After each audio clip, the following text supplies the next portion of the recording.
అధిక బరువు అనేక సమస్యలకు కారణం. సాహితీ యోగా ఆన్లైన్ క్లాసులో జాయిన్ అవ్వండి. అమ్మ నమస్తే. నమస్తే అమ్మా. అమ్మా, గృహస్థు కూడా బ్రహ్మచర్యం పాటించారు అని చెప్తుంటారు. కొన్ని సందర్భాల్లో విన్నాను కూడా నేను. అవునమ్మా.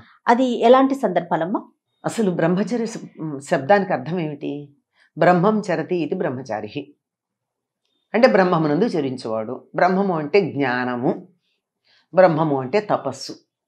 చదువుకునే పిల్లాన్ని బ్రహ్మచారి అంటారు. ఎందుకంటే చదువుకుంటాడు గనక, జ్ఞానం సంపాదిస్తున్నాడు గనక. అది ఇంగ్లీష్లో కూడా ఏమంటారమ్మా, దాన్ని బ్యాచిలర్ ఆఫ్ ఆర్ట్స్ అంటారు. బ్యాచిలర్ అంటే బ్రహ్మచారి కదా. అవును. డిఏ అంటే ఏమిటి అర్థం? Bachelor of arts.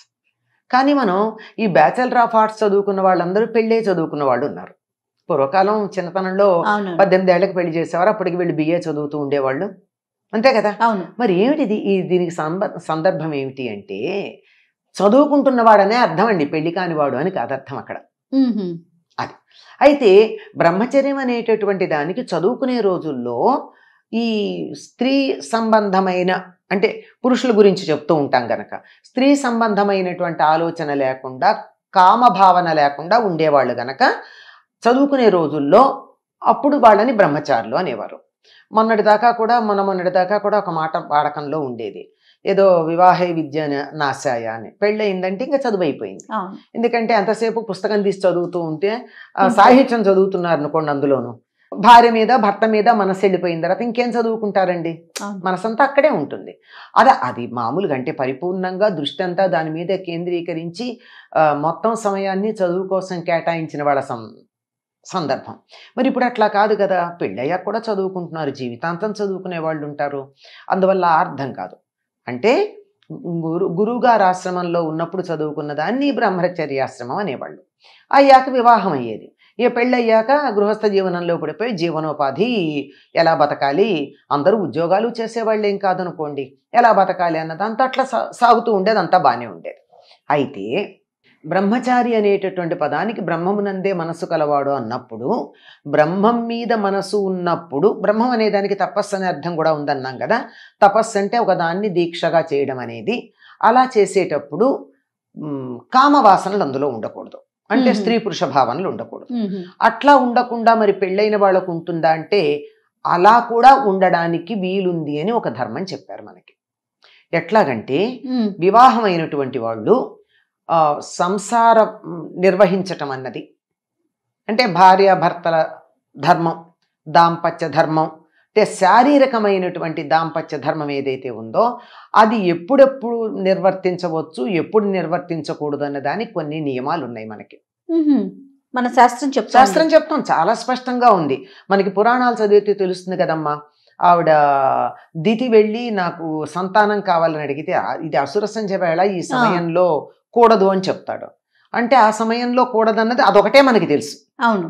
అంటే అసుర సంధ్య వేళ, ఉషస్సంధ్య అంటే పొద్దున తెల్లవారుతూ ఉన్న సమయం.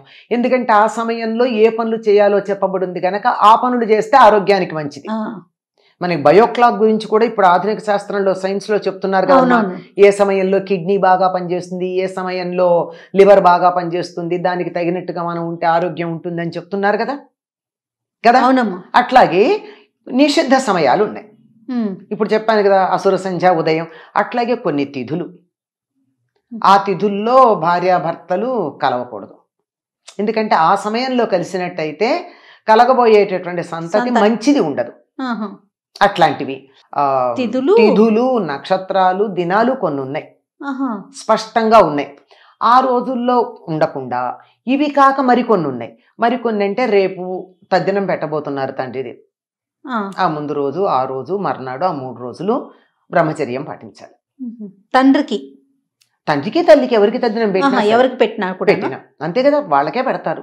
లేని సందర్భంలో కొద్ది మందే మహానుభావులు మిగిలిన వాళ్ళకి, బంధువులకి పెట్టేవాళ్ళు ఉంటారు. అట్లాగా రేపేదో సత్యనావర్తం చేసుకుంటున్నాం, రేపు కన్యాదానం చేస్తున్నాం, రేపు కొడుకు ఒడుగు చేస్తున్నాం, రేపు గృహప్రవేశం చేస్తున్నాం, ఇట్లాంటివి కొన్ని ఉంటాయి కదా. రేపు శివరాత్రి రోజు గురించి మాట్లాడతారు. రేపు శివరాత్రి అంటే దానికి ముందు రోజు. ఇట్లా ఏవైతే మనం పండగలు, శుభకార్యాలు, తర్వాత అపరకర్మలు అంటే తద్దినాలవి ఇలాంటివి చేయడానికి ముందు రోజు కూడా బ్రహ్మచర్యం పాటించాలి. ఇలాంటి నిషిద్ధ దినాల్లో బ్రహ్మచర్యం పాటించాలి. ఇలాంటి సందర్భాల్లో బ్రహ్మచర్యం పాటించాలి. ఇవన్నీ పాటిస్తూ గృహస్థ జీవనం గడిపినటువంటి వాళ్ళు బ్రహ్మచారులుగా పరిగణించబడతారు. వాళ్ళను కూడా బ్రహ్మచారి అని అనాలి. అంటే గృహస్థయుండి బ్రహ్మచర్యం పాటించటం, భార్య ఉంది బ్రహ్మచర్యం పాటించటం. అంటే ఎప్పుడు పడితే అప్పుడు జంతువులు కూడా ఎప్పుడు పడితే అప్పుడు మీటింగ్ చేయవమ్మా, వాటికి కూడా ఒక సమయం ఉంది. అలా కాకుండా పిచ్చి పిచ్చిగా ఎప్పుడు పడితే అప్పుడు కామ ప్రకోపం కలిగి తట్టుకోలేక పిచ్చి పనులు చేయకుండా ఉండాలి అనేటటువంటి ఉద్దేశంతో రాబోయేటటువంటి తరం ఆరోగ్యకరమైనటువంటి శారీరక మానసిక ఆరోగ్యాలు కలిగిన పుష్టైన శరీరం కలిగినటువంటి తరం ఉండాలి అనే ఉద్దేశంతో ఇలాంటివి కొన్ని స్పష్టంగా చెప్పడం జరిగిందమ్మా. ఇవన్నీ పాటించినట్టయితే వివాహమైన వాళ్ళు కూడా బ్రహ్మచారులుగానే పరిగణించబడతారు. అట్లాగా రేపేదో సత్యనావర్తం చేసుకుంటున్నాం, రేపు కన్యాదానం చేస్తున్నాం, రేపు కొడుకు ఒడుగు చేస్తున్నాం, రేపు గృహప్రవేశం చేస్తున్నాం, ఇట్లాంటివి కొన్ని ఉంటాయి కదా. రేపు శివరాత్రి రోజు గురించి మాట్లాడతారు. రేపు శివరాత్రి అంటే దానికి ముందు రోజు. ఇట్లా ఏవైతే మనం పండగలు, శుభకార్యాలు, తర్వాత అపరకర్మలు అంటే తద్దినాలవి ఇలాంటివి చేయడానికి ముందు రోజు కూడా బ్రహ్మచర్యం పాటించాలి. ఇలాంటి నిషిద్ధ దినాల్లో బ్రహ్మచర్యం పాటించాలి. ఇలాంటి సందర్భాల్లో బ్రహ్మచర్యం పాటించాలి. ఇవన్నీ పాటిస్తూ గృహస్థ జీవనం గడిపినటువంటి వాళ్ళు బ్రహ్మచారులుగా పరిగణించబడతారు. వాళ్ళను కూడా బ్రహ్మచారి అని అనాలి. అంటే గృహస్థయుండి బ్రహ్మచర్యం పాటించటం, భార్య ఉంది బ్రహ్మచర్యం పాటించటం. అంటే ఎప్పుడు పడితే అప్పుడు జంతువులు కూడా ఎప్పుడు పడితే అప్పుడు మీటింగ్ చేయవమ్మా, వాటికి కూడా ఒక సమయం ఉంది.